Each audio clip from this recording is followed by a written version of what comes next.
എല്ലാവർക്കും നമസ്കാരം. ഇന്ന് ഒരു അവധി ദിവസമൊക്കെയാണ്, ശനിയാഴ്ച. അതുകൊണ്ട് സ്വാഭാവികമായിട്ടും കുമ്പനാട് വരെ ഒരു ഓട്ടപ്രദക്ഷിണം നടത്താമെന്ന് വിചാരിക്കുന്നു. വണ്ടിയൊന്നും എടുക്കുന്നില്ല.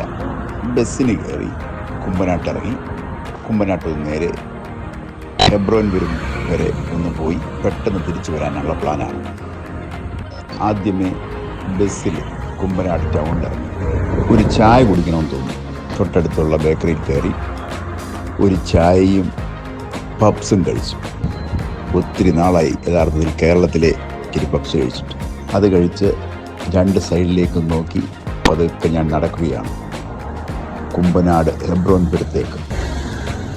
കുമ്പനാട് ഒത്തിരി മാറിപ്പോയിരിക്കുന്നു. വികസനം എന്ന് പറയാൻ തക്ക രീതിയിൽ പ്രത്യേകിച്ചൊന്നും ഇല്ലെങ്കിലും ധാരാളം കെട്ടിടങ്ങൾ വന്നിട്ടുണ്ട്. ബാങ്കുകളും മെഡിക്കൽ സ്റ്റോറുകളും ബേക്കറികളും ഇതാണ് കുമ്പനാടിൻ്റെ പ്രധാന വികസന സ്ഥാപനങ്ങൾ. വലിയ കെട്ടിടങ്ങളൊന്നും പറയത്തക്ക രീതിയിലില്ല. ഒന്നോ രണ്ടോ കെട്ടിടങ്ങൾ. ചുറ്റുപാടും ആൾക്കാർ കൂടിയിട്ടുണ്ട്. പണ്ടത്തെ അപേക്ഷിച്ച് ധാരാളം ആളുകൾ ചുറ്റുവട്ടത്തിൽ റോഡിൻ്റെ സൈഡിൽ നിൽപ്പുണ്ട്. വാഹനങ്ങൾ ധാരാളമുണ്ട്. ബുക്ക് സ്റ്റാളുകൾ, ക്രൈസ്തവ ബുക്ക് സ്റ്റാളുകൾ പഴയതിനേക്കാൾ എനിക്ക് തോന്നുന്നു ഒന്നോ രണ്ടോ മൂന്നോ കടകൾ കൂടി വന്നിട്ടുണ്ട്. ചർച്ച് ഓഫ് ഗോഡിൻ്റെ ഹാളാണിത്. പ്രത്യേകിച്ച് വ്യത്യാസങ്ങളൊന്നും അതിൽ കാണുന്നില്ല.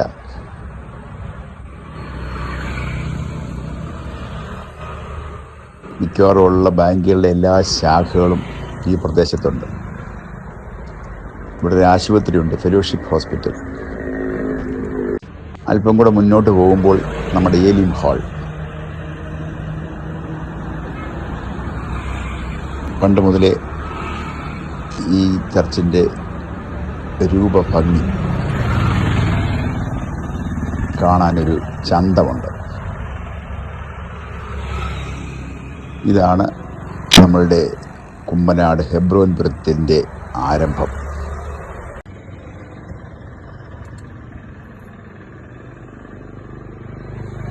ഒരു സൈഡിൽ ബഹുനില കെട്ടിടം, ബൈബിൾ കോളേജിൻ്റേത്.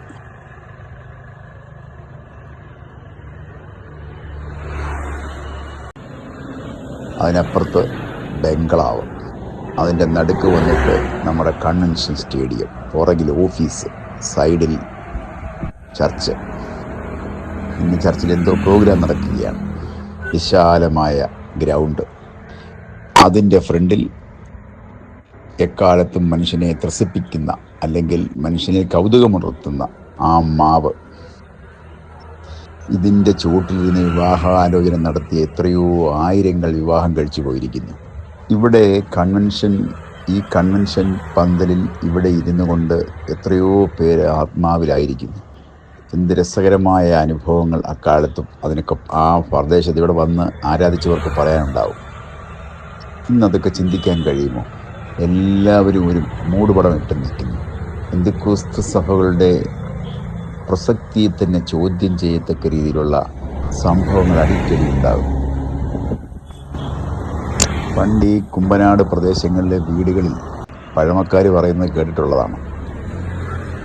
കൺവെൻഷന് വരുന്നവർക്ക് താമസിക്കാൻ മർത്തോമക്കാരാണേലും CSIക്കാരാണേലും ഓർത്തഡോക്സുകാരാണേലും അവരുടെ വീട് അവർക്ക് 2-3 പേരെ അക്കോമഡേറ്റ് ചെയ്യുമായിരുന്നു അവർ പറയുന്നു പണ്ടത്തെ കാലത്ത്. ഇന്നിപ്പോൾ നടക്കുമോ? ഇപ്പോൾ യഥാർത്ഥത്തിൽ പെന്തക്കോസ്തുകാരുടെ ഒരു സ്നേഹമോ കരുണയോ ഒരു താല്പര്യമോ കാണിക്കുമോ? എനിക്കറിയില്ല. ഇന്നത്തെ സാഹചര്യങ്ങൾ പലതും നമ്മളെ അങ്ങനെ ചിന്തിപ്പിച്ചു പോകുന്നു. ബുക്ക് സ്റ്റാളുകൾക്കൊന്നും കുറവില്ല, ബിസിനസ്സിനും കുറവില്ല. ആ ബംഗ്ലാവിലിരുന്നാണ് KC ഉമ്മൻ നൽകിയ ബംഗ്ലാവാണത്. സഭയ്ക്ക് ദാനം കൊടുത്ത ബിൽഡിംഗ്. അവിടായിരുന്നു ഫസ്റ്റ് KE എബ്രഹാമും കുടുംബവും താമസിച്ചത്. പിന്നീടത് TS എബ്രഹാമായി, ഇപ്പോൾ അത് വത്സൻ എബ്രഹാം. ആയിരക്കണക്കിന് പേര് തിങ്ങി നിറഞ്ഞിരുന്ന് മെസ്സേജ് കേട്ടിരുന്ന വിശാലമായ മൈതാനം. എന്തെല്ലാം ഓർക്കാനുണ്ട് ഈ മൈതാനത്തിരുന്ന് കൺവെൻഷന് വരുന്നതും ഇതിൻ്റെ മുന്നിലെ സ്റ്റാളുകൾ കൂടി നടക്കുന്നതും വിവിധ രാജ്യങ്ങളിൽ നിന്ന് വരുന്ന വിശ്വാസികളെ കാണുന്നതും പരിചയം പുതുക്കുന്നതും പത്രമാസികകളുടെ സ്റ്റാളുകൾ അതിൽക്കിടയിൽ കൂടെ നടക്കുന്നതും ഒന്നും പഴയകാല അനുഭവങ്ങൾ ഒരിക്കലെങ്കിലും ഇനിയും തിരിച്ചു വരുമോ? ഞാനിത് പറഞ്ഞു വരുന്നത് നമ്മുടെ ഒരു ചരിത്രം 10 20 വർഷങ്ങൾക്ക് മുമ്പ് പാസ്റ്റർ T.S. എബ്രഹാം അദ്ദേഹത്തിൻ്റെ സഹകരണത്തോടെ നമ്മളൊരു ചരിത്രം രചിച്ചിരുന്നു.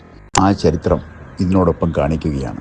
ഈ ദിവസങ്ങളിൽ നമ്മുടെ സഭയുടെ മറ്റ് സഭകളുടെയും ഔദ്യോഗികമായ ചരിത്രം നമ്മൾ കൊടുക്കുന്നുണ്ട്. ഇതുകൂടാതെ നമ്മളുടെ തന്നെ ഒരു വേർഷൻ കൊടുത്തിട്ടുണ്ട്. എല്ലാവരും അതൊക്കെ കാണണം. നമ്മളുടെ സഭകൾ എങ്ങനെയാണ് രൂപീകരിക്കപ്പെട്ടതെന്നും നമ്മളുടെ പിതാക്കന്മാർ എന്തുമാത്രം ഈ വിഷയത്തിൽ ത്യാഗം അനുഭവിച്ചു എന്നും അവരുടെ ഡെഡിക്കേഷൻ എന്താണെന്നുള്ളതും നമ്മുടെ തലമുറകൾ അറിയണം. അതിനുവേണ്ടിയാണ് ഞങ്ങൾ വളരെ ത്യാഗം സഹിച്ചും ഇത്തരത്തിലുള്ള ഒരു ചാനൽ തുടങ്ങിയിരിക്കുന്നത്. നമ്മുടെ സഭകൾ അനുഗ്രഹിക്കപ്പെടട്ടെ. ദേശത്ത് ധാരാളം പേര് ഇനിയും വിശ്വാസത്തിലേക്ക് വരുവാൻ നമ്മൾ മുഖാന്തരമാകട്ടെ എന്ന് പ്രാർത്ഥിച്ചുകൊണ്ട്, ആശംസിച്ചുകൊണ്ട് ഈ ചരിത്രത്തിലേക്ക് കടക്കാം.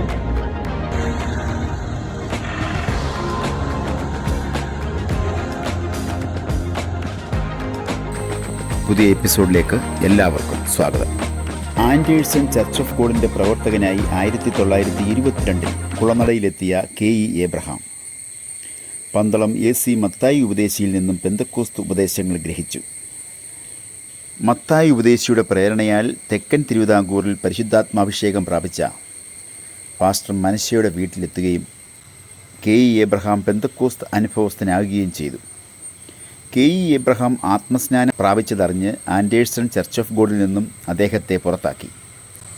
ഈ സംഭവം നടക്കുന്നത് 1923 K.E. എബ്രഹാമിൻ്റെ നേതൃത്വത്തിൽ ഉടലെടുത്ത സഭകൾക്ക് തെന്നിന്ത്യ പെന്തക്കോസ്ത് ദൈവസഭ എന്നറിയപ്പെടാൻ തുടങ്ങി.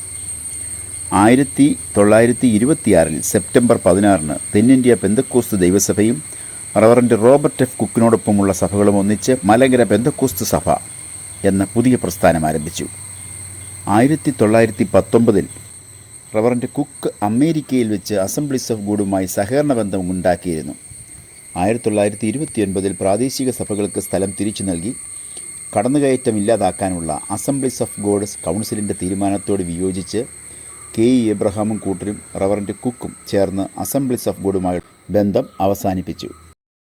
1930 സിലോണിൽ നിന്ന് വന്ന പാസ്റ്റർ പോളിൻ്റെ അപ്പോസ്തോലിക കാലത്തെ വിശ്വാസ ജീവിതം എന്ന പുത്തൻ ഉപദേശത്തിൽ അഗ്രഷ്ടനായ pastor K.E. Abraham Malankara Pentecost വിട്ട് തെന്നിന്ത്യ പെന്തക്കോസ്ത് ദൈവസഭ പുനർജീവിപ്പിച്ചു. പിന്നീട് സിലോൺ പെന്തക്കോസ്ത് മിഷനുമായുള്ള സഹകരണ ബന്ധത്തിൽ മുന്നോട്ട് പോയി. ഇക്കാലയളവിൽ ആണ് P.M. ഷൗമേൽ തൻ്റെ സഭകളുമായി തെന്നിന്ത്യ പെന്തക്കോസ്ത് സഭയിൽ ചേരുന്നത്. K.E. എബ്രഹാം മുളക്കുഴയിൽ നിന്ന് കുമ്പനാട്ടേക്ക് താമസം മാറ്റുന്നതും ഈ വർഷത്തിലാണ്. എളിയ നിലയിൽ ബൈബിൾ ക്ലാസ് കുമ്പനാട്ട് കിളിയംപ്ലാക്കൽ ഭവനത്തിൽ ആരംഭിച്ചു. 1931 Bible class Hebron Bible school എന്ന പേരിലാക്കി. ആ വർഷം തെന്നിന്ത്യ പെന്തക്കോസ്ത് ദൈവസഭയുടെ ആദ്യ ജനറൽ കൺവെൻഷൻ കുമ്പനാട്ട് വെച്ച് നടന്നു. 1932 പാസ്റ്റർ K.C. ഉമ്മൻ എന്ന കൊടുന്തറ ഉമ്മച്ചൻ തെന്നിന്ത്യ പെന്തക്കോസ്ത് ദൈവസഭയ്ക്ക് അദ്ദേഹത്തിൻ്റെ വീടും 85 സെൻറ്റ് സ്ഥലവും ദാനമായി നൽകി. ഈ സ്ഥലത്തിന് ഹെബ്രോൻ എന്ന നാമകരണം ചെയ്യുകയും പാസ്റ്റർ K.E. എബ്രഹാമും കുടുംബവും ഇവിടേക്ക് താമസം മാറുകയും ചെയ്തു. ഹെബ്രോൻ ബൈബിൾ സ്കൂളും ഇവിടേക്ക് മാറ്റി. 1933 തെന്നിന്ത്യ പെന്തക്കോസ്ത് ദൈവസഭയ്ക്ക് വിദേശ മിഷണറിയായ സ്വീഡൻകാരൻ കാൾസ്വാനുമായുള്ള ബന്ധം തുടങ്ങുന്നത്. കോഴിക്കോട്ട് പ്രവർത്തിച്ച പാസ്റ്റർ K.C. ചെറിയാനുമായിട്ടാണ് കാൾസ്വാൻ ആദ്യം ബന്ധമുണ്ടാക്കുന്നത്. സിയോൻ കാഹളം മാസിക പ്രസിദ്ധീകരിക്കുന്നതും തെന്നിന്ത്യ ദൈവസഭ മിനിസ്റ്റേഴ്സ് കൗൺസിൽ രൂപീകരിക്കുന്നതും ഇക്കാലത്താണ്. 1934 തെന്നിന്ത്യ പെന്തക്കോസ്ത് ദൈവസഭ എന്ന പേര് മാറ്റി ഇന്ത്യ പെന്തക്കോസ്ത് ദൈവസഭ Indian Pentecostal church of God എന്നാക്കി. 1935 പാസ്റ്റർ P.S. ഷൗമേൽ ആന്ധ്രയിലെ എല്ലൂരിൽ 1860 സൊസൈറ്റി ആക്ട് പ്രകാരം ആക്ട് 21-ാം വകുപ്പ് അനുസരിച്ച് രജിസ്റ്റർ ചെയ്തു. 1934 സിലോൺ പെന്തക്കോസ്ത് മിഷൻ പാസ്റ്ററായ ആൽവിൻ ഡി ആൽവിസുമായുള്ള അഭിപ്രായ വ്യത്യാസത്തെ തുടർന്ന് ഇന്ത്യ പെന്തക്കോസ്ത് ദൈവസഭ അവരുമായുള്ള ബന്ധം വിച്ഛേദിച്ചു. 1936 pastor K.E. Abraham India Pentecost ദൈവസഭയുടെ പ്രസിഡന്റായി തിരഞ്ഞെടുക്കപ്പെട്ടു. സഭയ്ക്കുണ്ടായ സാമ്പത്തിക അരാജകത്വം തീർക്കാനായി സ്വീഡനിലെ ഫിലാദൽഫിയ സഭയുടെ ക്ഷണമനുസരിച്ച് പാസ്റ്റർ K.C. ചെറിയാനും പാസ്റ്റർ K.E. എബ്രഹാം സ്വീഡനിലേക്ക് പോയി. വിദേശ പണത്തിൽ അധിഷ്ഠിതമായ സഭാ വളർച്ചയെ എതിർത്ത സ്വദേശിയായ ഇന്ത്യ പെന്തക്കോസ്ത് ദൈവസഭയുടെ നേതാക്കൾക്ക് അവരുടെ പഴയ തീരുമാനത്തിൽ നിന്നും വ്യതിചലിക്കാനുണ്ടായ സാഹചര്യം ഇതാണ്. 1939 ശുശ്രൂഷകന്മാരുടെ മക്കൾക്ക് സൗജന്യമായി താമസിച്ചു പഠിക്കുവാനായി കുമ്പനാട്ട് ഹെബ്രോനിൽ ഇന്ത്യ പെന്തക്കോസ്ത് ദൈവസഭ ഫ്രീ സ്കൂൾ ആരംഭിച്ചു. അത് സാമ്പത്തിക പരാധീനതയെ തുടർന്ന് മുന്നോട്ട് കൊണ്ടുപോകാനായില്ല. 1953 1962 സഭയെ തളർച്ചയിലെത്തിച്ച പിളർപ്പുകളുണ്ടായി. 1970 പാസ്റ്റർ പി കെ ചാക്കോ സഭയുടെ കേരള സ്റ്റേറ്റ് കൗൺസിൽ പ്രസിഡന്റായി തിരഞ്ഞെടുക്കപ്പെട്ടു. ഭരണ സൗകര്യാർത്ഥം ഇന്ത്യ പെന്തക്കോസ്ത് ദൈവസഭയെ 1940 വിവിധ സെൻറ്ററുകളിലായി വിഭജിച്ചു.